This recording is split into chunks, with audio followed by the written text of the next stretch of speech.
I was once the first man on the moon.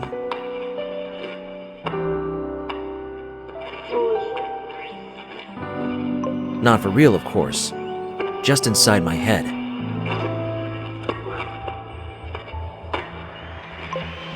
Anyway, it still felt epic.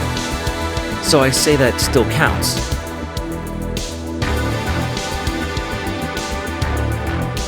Well, sit down, and let me tell you about my experience.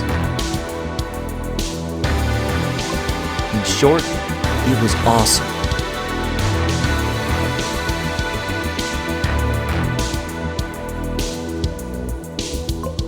The long version, however, has a bit more feelings to it.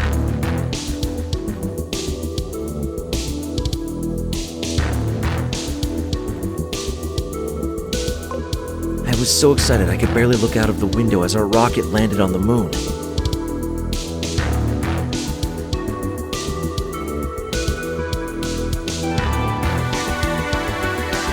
I knew that someone would have to do the first step.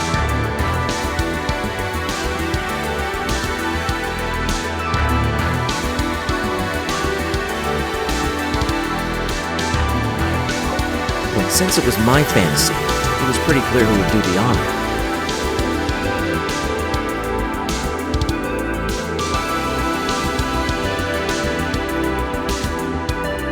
I put my spacesuit on and made my way to the exit.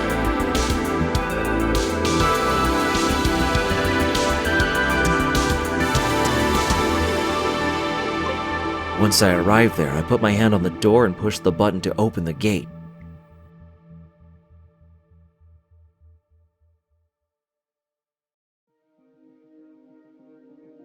The door slowly opened and I exited our space shuttle.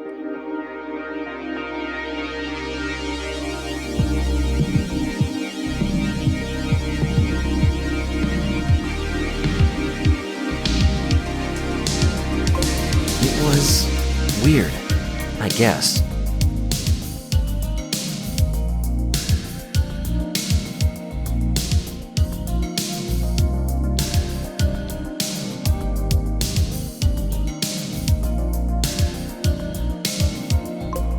I wasn't able to feel gravity for the whole flight, so I was surprised that there actually was gravity on the moon.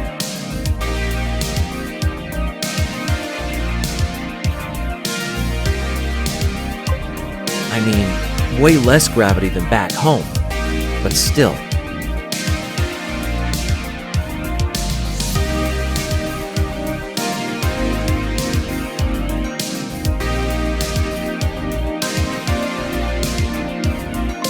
In the end, gravity is gravity, I guess.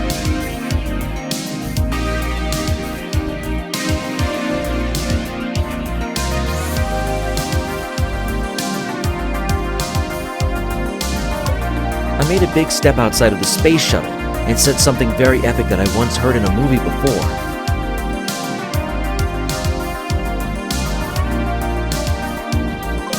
I can't really remember what it was.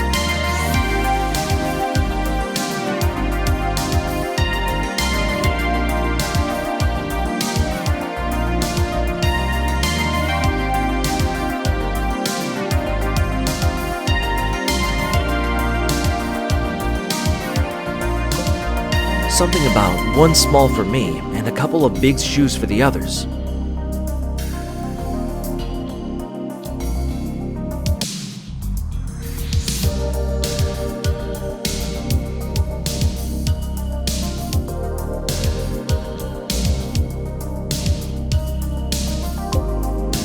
Oh well, something similar at least.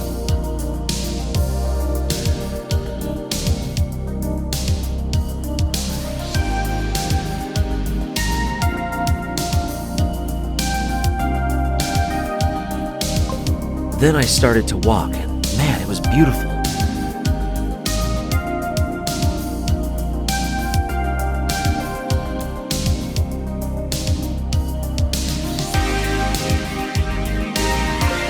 I felt so light and bouncy, and the moon was so different from Earth.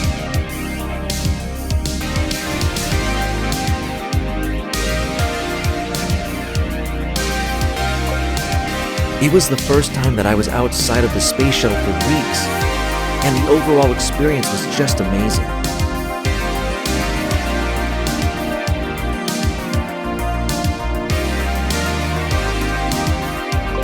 I jumped a little bit further, and then I saw it.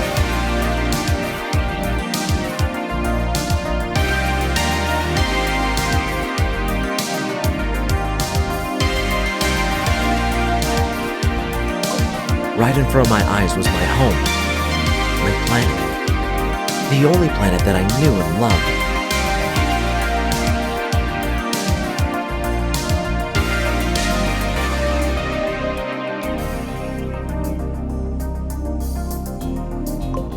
loved. This sight was just breathtaking.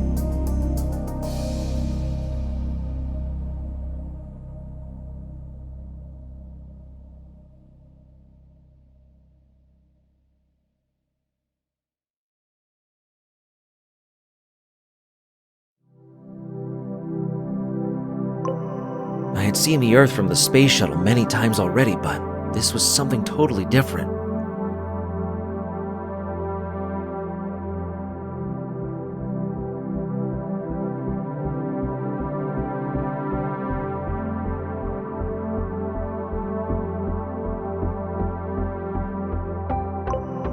I was so free, all alone on the moon, looking back home.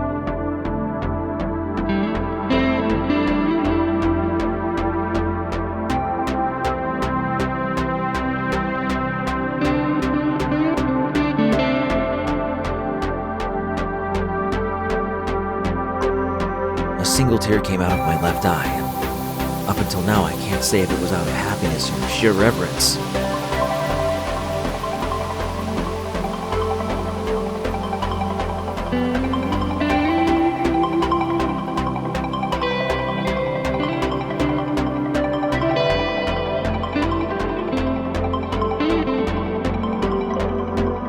Even though this moment never really happened, I have never seen anything else so beautiful. There are not many things that have shaped my life as much as this one moment.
Yesterday I had a dream.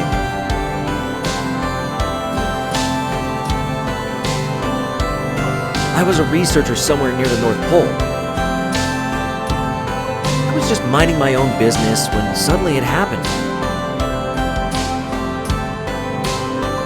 This enormous space station just appeared out of nothing right next to me. And if I say out of nothing, it didn't make a noise. Actually, it didn't do anything out of the ordinary.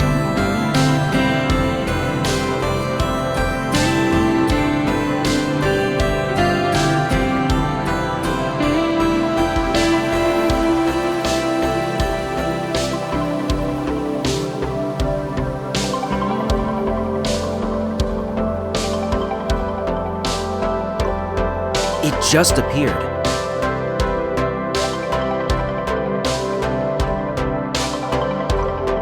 Like it has always been there, for years or even centuries.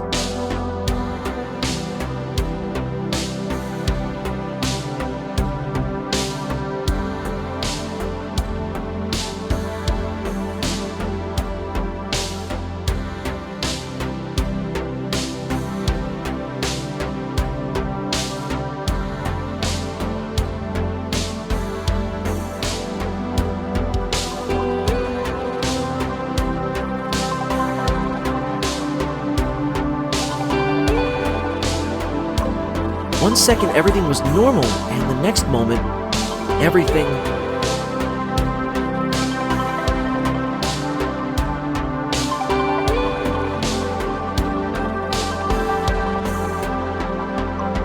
was still normal, but somehow this giant structure was added to the picture.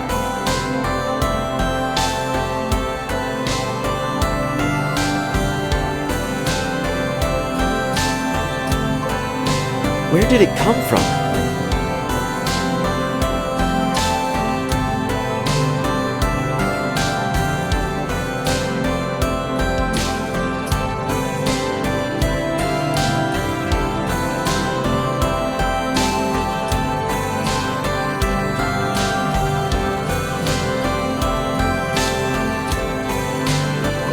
How did it end up here?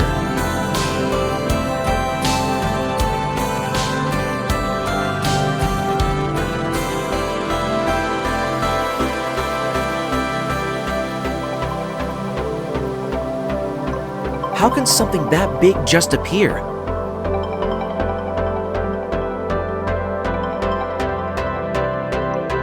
Without making any noise and without harming anyone.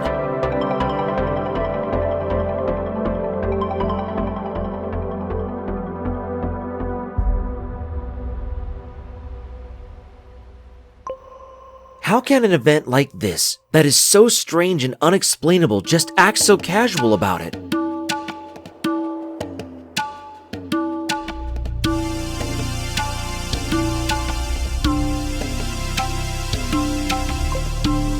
Well, at least the aftermath wasn't normal. I almost thought that I had lost it. I almost thought that I was the only one who actually realized that the giant station should not be here. But it took just a couple of minutes until nothing was normal anymore.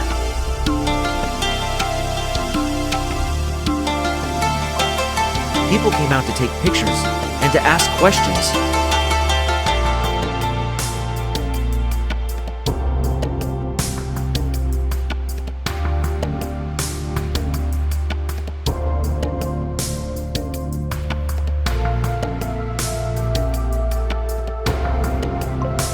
And there was this noise in the air.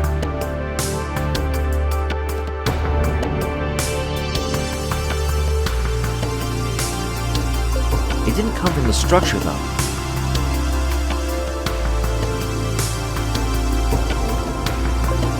It came from far away, and slowly but surely got louder.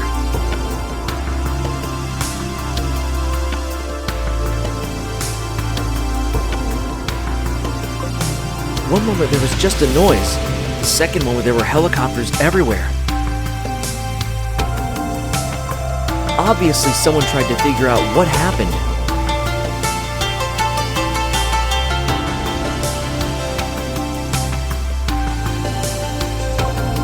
The helicopters surrounded the structure. They basically investigated every inch of it.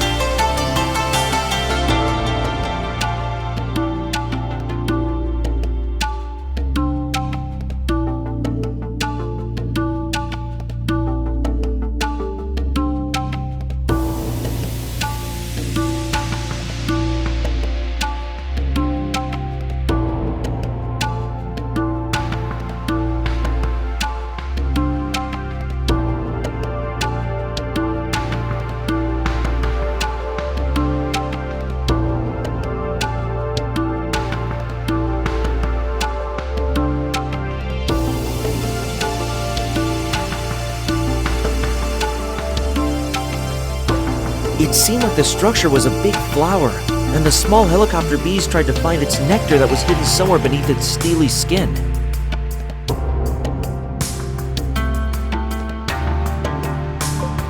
The situation was weird, but strangely enough so calm.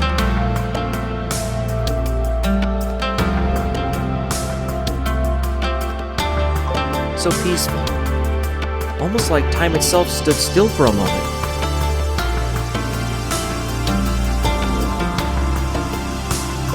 Then the giant structure opened its doors.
In a distant land, things might be different. They might not be living the way we live here.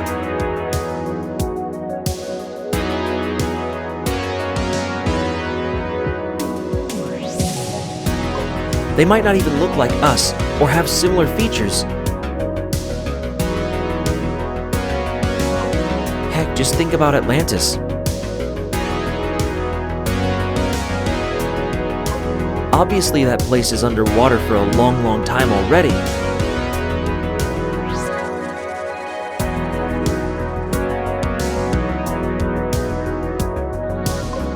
If anyone would want to live there, they should better be a crazy good swimmer.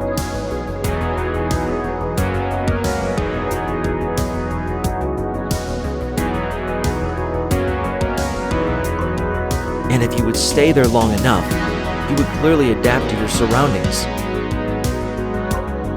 You could probably take a breath and just stay underwater for an hour or so. Maybe, and just maybe, you could even live underwater. And just surface maybe once a day, or even just once a month.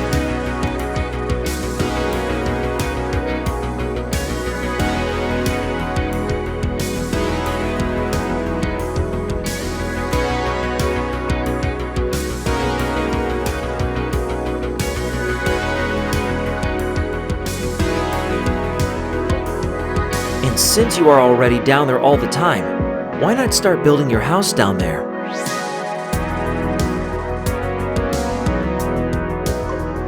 The land is obviously cheap down there, and there is enough stone lying around to build a whole pallet. Your own little underwater paradise, if you want to put it like that. Filled with all the treasures that you found in the water. Water plants for a healthy living environment.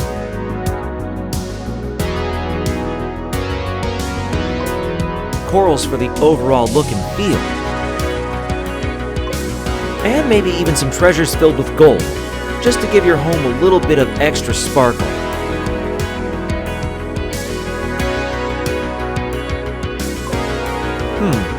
It really doesn't sound bad if you put it like that, does it? I mean, it's sure different. Maybe a little bit too wet for my taste. And definitely, I would miss my TV down there.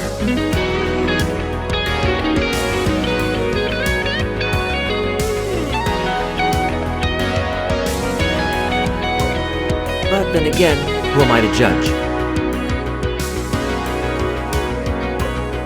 If people would be happy like this, then that is something I can support. I would throw a big rock in the water from time to time.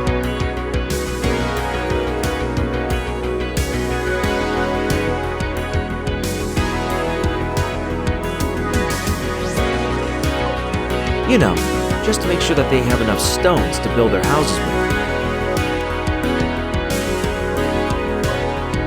And I would definitely be happy to come for a visit sometimes.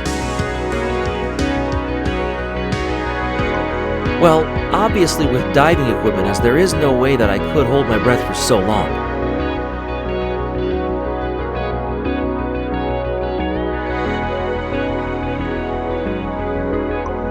In the end, the interesting part is that even though our lives would be so different, we would still all be humans. Sure, humans with different abilities, with different hobbies and opinions on the world,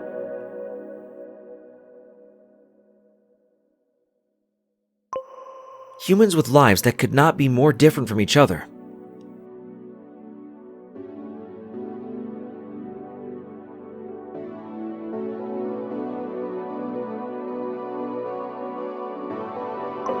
But none of that really matters for me. None of that has even the slightest significance.